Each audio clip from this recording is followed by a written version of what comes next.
the tournament, and we had that kind of fan base on our next game. I'm curious, as a team, was there any sort of sense that you guys let Coach Woodson down in his final season?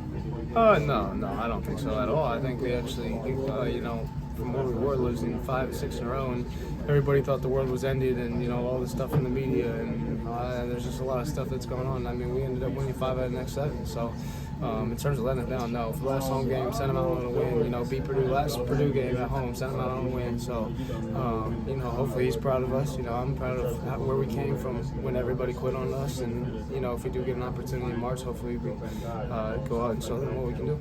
Umar talked a lot about the stress you guys have faced this season from the outside fans, a lot of the negativity and how that can kind of add stress to you. How have you dealt with that? And kind of what has your experience been like in your first season in Indiana with these fans?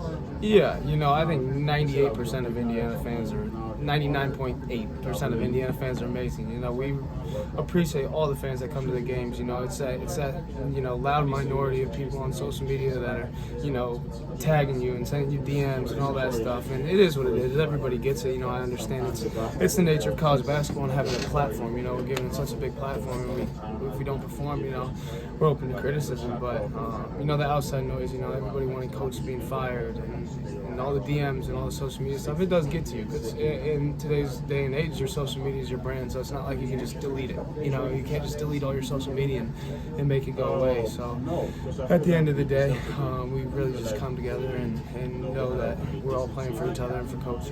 Do you guys have conversations about trying to get past that and overcome that and not look at the social media comments and kind of how do you avoid that? And do you guys talk about that as a team ever? Yeah, we've mentioned it in the locker room, just kind of keep the outside noise, keep it is what it is. There's going to be haters everywhere you go, regardless. And like I said, 99.9% of our fan base is tremendous. We had fans out there, and you could tell it was a big difference. It was like playing a home game. So I just want to commend the fans that are there for us regardless, and that's really the majority. But that loud minority, we just got to be able to shut it out and not pay any attention. What do you feel like is the case for this team, going into Selection Sunday? Like, what should the committee know about the season that you guys have had so far? Yeah, somebody needs to check this. I said it before the game, but I don't know the last time that a team that didn't have a quad 2-4 loss didn't make the tournament.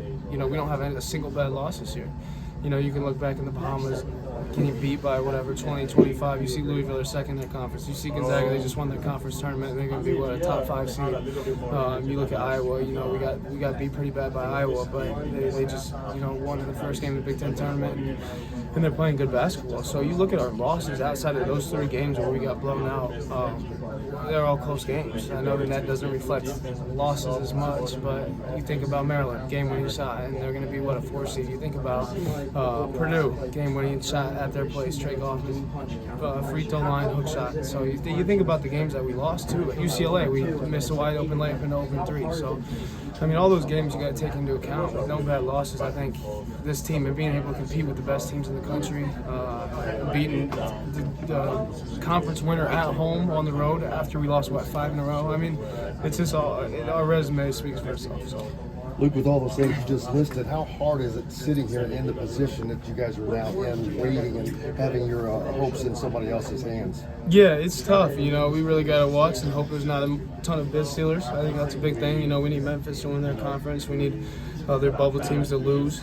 So that's stuff that, I pay attention to. I don't know if everybody else, but I'm a big basketball guy, so I'm always watching games. But, it's something that you got to pay attention to now. And you really got to know kind of what teams are there and really hope things shake out in our way. But like I said, I think our resume it's more than enough. You look at some of these teams that are on the bubble too. What is Texas? 6-12 in their conference. Oklahoma's 6-12 in their conference. We're 500 in our conference, so we're gonna have 6 teams in the top 5 seeds, 7 teams in the top 5 seeds.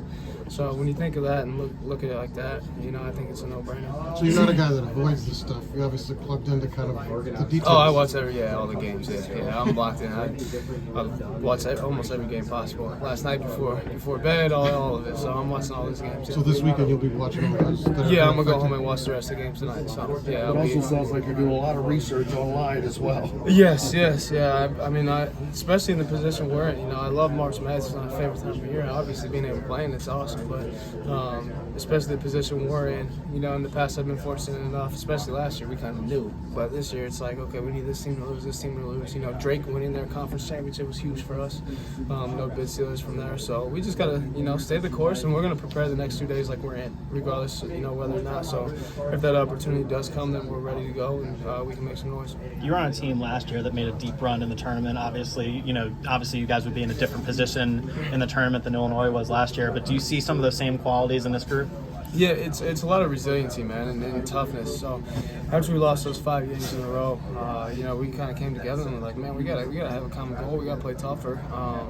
We didn't have as many setbacks last year, but college basketball is all the same, man. It's just ups and downs, and there's so many different things. I mean, it's tough. So we got through a lot of tough stuff, and we got to some, 5 out of the last 7. So we cemented our resume. Don't have any bad losses, and look forward to the opportunity. Are you still in the process of trying to come back for a 5th year? Yeah. It'll happen more after the season. I think we're gonna really look into that. But I've got some people working out and helping me right now. I know it's not the typical situation because I came back at the end of the year. But you talk about the NCAA giving JUCO guys and non-D1 guys all these years and all that stuff. It's worth a try. So I think a guy that only played 10 games and came back and helped his team instead of taking the red shirt, could have sat out, taking the red shirt. I elected to come back and help my team. I was selfless, and hopefully they realize that, and I get the opportunity to play. So it's just filing paperwork after this. So you haven't done anything like any of that? No. But It's all we've after, we've gotten all the research and all the paper. We've got everything ready to go, and then we'll start approaching that and moving towards that after the season. So. And is your hope to come back here? Yeah. I mean, if barring the new coach takes me, whoever it is, whoever it may be. But yeah, I mean, I love this place. I grew up dreaming to play for this program. So I would love nothing more than to represent this school again. Knowing your history, Scott Dawson, I know he talks to players and came to you after the season's done. What would you say this team needs in a coach? Yeah, I think that's a great question. Actually, I think this team and this program needs a coach that's it's really tough, tough-nosed guy, hard-nosed guy, and just a winner, man. And it's just a winner. You can see the traits in a winner. I was fortunate to play for Brad, and he's a winner. I took a lot of stuff from him. I know people won't like this comment, but Coach Woodson's a winner. He did it at the NBA. He's done it here. If we do make the tournament, it's 3 out of 4 years during his tenure. So people don't realize that, but I'm just a guy that's a hard-nosed winner that has something to prove. Is it tricky for you right now, not knowing if this is your last run or if you're going to get one more crack at it? Yeah, it is what it is. Honestly, I've just kind of taken the approach to live in the moment because I don't know if it's going to be my last year, and if it is, hopefully make the tournament and we get to experience that because I would not be happy if that was my last game. I think I was awful today, so I got to take responsibility for that. But hopefully we get the opportunity to play in the tournament and get to prove to people that we can win. What would that opportunity mean to you to be able to play one more year here? It'd be awesome. Like I said, it's to represent the Candy Stripes again in the Indiana brand. I'd love nothing more. So my sister would be here next year too. My brother's already at school, and my sister would be here, so it'd be great. You talked about resiliency. You guys came back in a bunch of games, especially down the stretch. What kind of led to you guys being able to withstand runs and deficits and still make runs and make it competitive or win games? Yeah, I think it's a mix of just our coaching and our game plans, and then the players just coming together. I've kind of harped on it in the past, and our team has come together for a common goal. So we're all locked into the same thing. Our coaches are on the same page. I know this game doesn't look necessarily in line with kind of what I'm saying right now, but we won 5 out of 7 games. So when we're down, we got the game back today to 2 points 3 or 4 times in the second half. So we just got to keep up that resiliency and do what we do.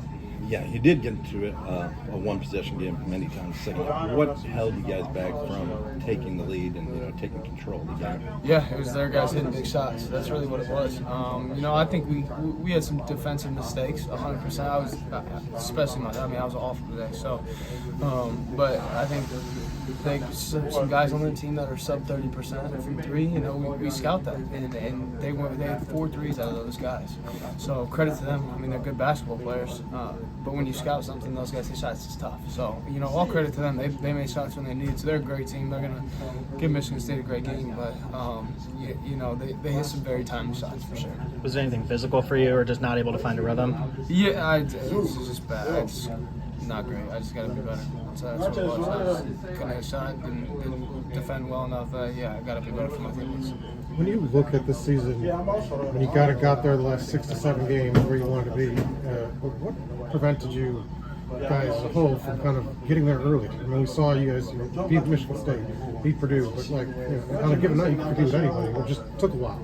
Yeah. Do you know? Like, do you have a sense of what took long for this team to kind of group to hit that point? That's a good question. You know, you talk a lot about the amount of transfers on teams and getting it together. You know, we had a whole non-conference schedule, and it is what it is. Ups and downs throughout that. Lost in the Bahamas, and then we kind of the first half of the Big Ten we started out 4-1. I think 3-1, 4-1, and every season has its own narrative, so you can't really predict exactly what's going to happen. And momentum's a big thing too. You know, we lost 2 in a row, 3 in a row, and then it's like, dang, man, and then.